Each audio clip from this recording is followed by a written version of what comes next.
everyone and welcome back to another story. Last time we explained the story of Silas, a character that might give Demacia even more plot twists. But even though his concept is really cool, I don't think he's anywhere near Soraka. Because not only is her story good, but she also explains who Celestials are, and she gives Runeterra more context. In other words, Soraka gives the world of League of Legends meaning. The clever thing about her story is that it was teased months ago. We already knew about Soraka's influence on Runeterra from the story of Syndra. In that story, at the end, and this is a massive spoiler by the way, it was revealed that Soraka tasked a Vastayan warrior with keeping Syndra locked underground. By doing this, he would save thousands of lives, but he would have to betray everyone he loves to succeed. It's a tragic story, but it perfectly sets up Soraka as a celestial guide that shows mortals their paths. And as you'll see, this entire guidance theme is sneakily expanded upon in her story rework.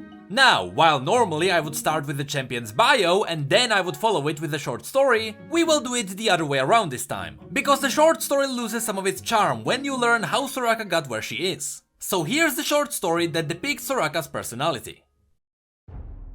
It begins near the peak of Mount Targon, where the cold is deadly and the skies are clear. But despite the harsh climate, this is where Soraka lived now. She was preparing tea for a visitor she was expecting. And as the story described Soraka's little house, it also mentioned that Soraka likes to keep valuable items she's attached to on a shelf, like many of us. For example, she has a willow wreath from Omikayalan, which we know as the ancient grove where the god willow once stood, which Ivern later cut down.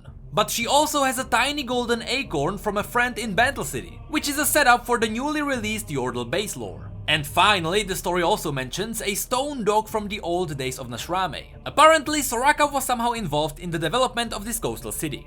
The scene then shifted to the cold outside, where a hungry pack of wolves announced that the visitor arrived on time. Like all Targonian beasts, the wolves were starving because vulnerable prey was rare in these lands, and the exhausted visitor was an easy kill. When Soraka walked out of her house, she noticed it was just a young girl, clutching a wooden spear. Soraka knew about mortals ascending the mountain. It was nothing new to her, but they were never this young. Suddenly, the wolves turned to Soraka instead and lunged for her in unison. Soraka's fingertips sparkled and golden fire rained down on the pack. The falling stars were meant to scare them away, which they did. But one of the wolves was left behind with half of his body crushed beneath the dying embers. Unable to bear its pain, Soraka knelt before the dying beast. She laid her hand on its broken body, but the wolf was scared and it bit Soraka's arm hard. Suddenly, the girl visitor cried out to warn Soraka. She was afraid the wolf would kill her. But as Soraka's miracle worked, the wolf's flesh reshaped and bones snapped back in place. As the magic left Soraka's body, it burned her. She closed her eyes and endured the pain. When she opened them again, the wolf was gone, and only the girl remained. The girl's first reaction was a confused question. She asked Soraka if she is one of the demons she heard about. This line was a nice reference to Leona's story, where during her ascension she did indeed meet a mysterious golden demon boy. So legends about these creatures may be very well known by now. It didn't take long before the visitor dropped on the snow, and Soraka finally paid attention to the girl's own problems. Her arms were black all the way to the elbows, a frostbite that would soon kill her. Soraka pushed herself through another wave of pain as she healed the girl's limbs. With the girl conscious again, Soraka started to ask questions. When she asked if she still looked like a demon to her, she got no answer. But then Soraka asked, why did the girl make the summit climb? The girl revealed that she is indeed from the Rakor tribe, and that her entire family sees her as weak. The only way to prove everyone that she is strong would be to climb Mount Targon, and right now she was nearly at the summit, and she had no intention to stop her ascension. Unfortunately, Soraka knew the harsh reality of the ascension, and she decided to show the girl the truth. With a wave of her hand, clouds formed in the sky to shape familiar faces. There was Pantheon, Diana and Leona. All of them the girl knew. She was a warrior of the Rakor after all, and most of these characters were Rakoran heroes. But Soraka explained that these heroes chose the mountain with their soul, but the girl didn't truly choose it, and Targon would not choose her. She would die on the summit. After witnessing the reality, the girl now had even more problems. She couldn't climb up, but she couldn't return home either. But Soraka told her that the world is vast and her options are endless. And if she truly didn't know where to go, Soraka offered to help her choose her path. This is where the story cuts off. And just like it happened in the story of Syndra, here Soraka also acts as a guide that shows you what you're really capable of. So if this girl gets a similar role to the Vastayan hero in the Dreaming Pool story, we can expect her to become an essential character. Now, with the short story done, let's have a look at her bio now.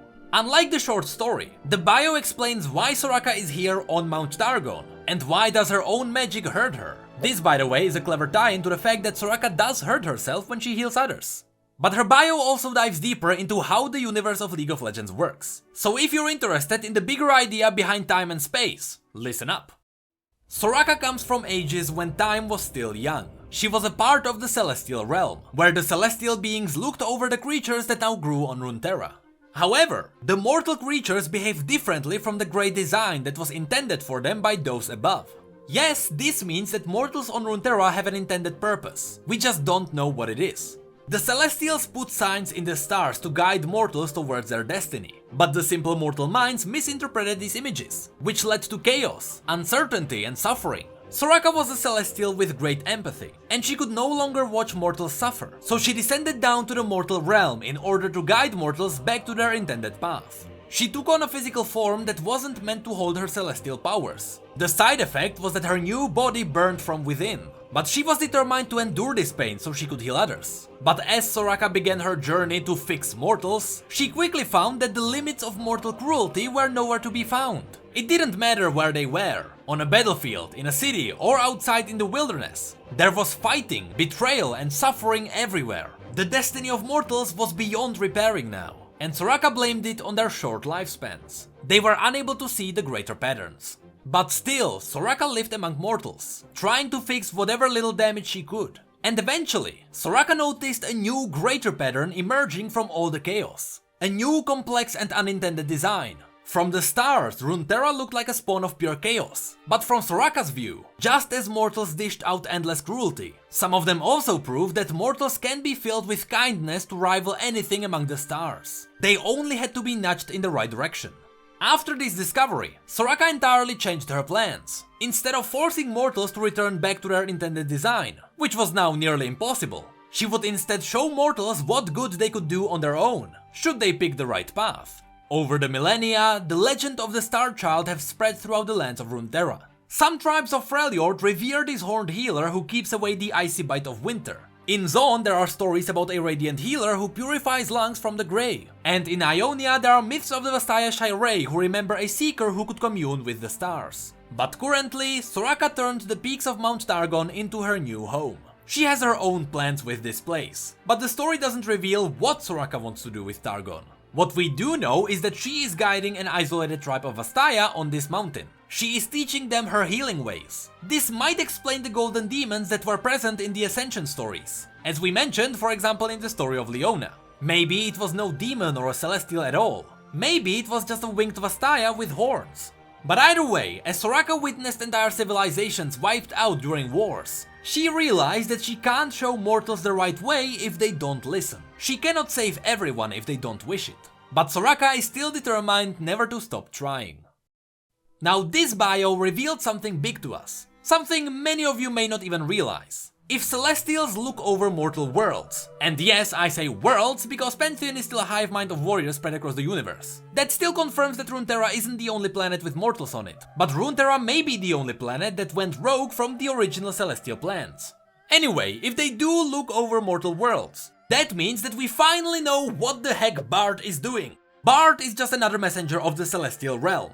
We don't know why he decided to take on a physical form like Soraka, but we know that Bard is trying to save mortals of Runeterra from their own corrupted destiny. This would explain why Bard stole away a powerful artifact during the battle for Bard Mountain. It was to prevent even more chaos. The Bard constellation now also makes sense. Star constellations were supposed to warn mortals and show them the right path. For example, there is a constellation about the Watchers, probably a warning from the Celestials. However, we don't know what the Bard constellation was supposed to represent, but we know it was supposed to help people.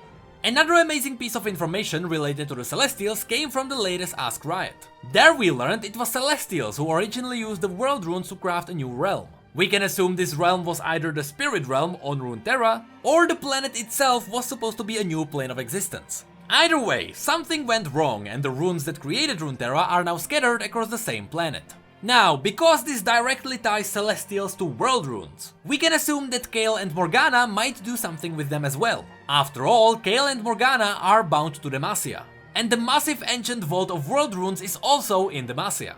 If they are Celestials, we might get even more information on this. But, despite all this new information we got, Soraka still keeps one thing a mystery.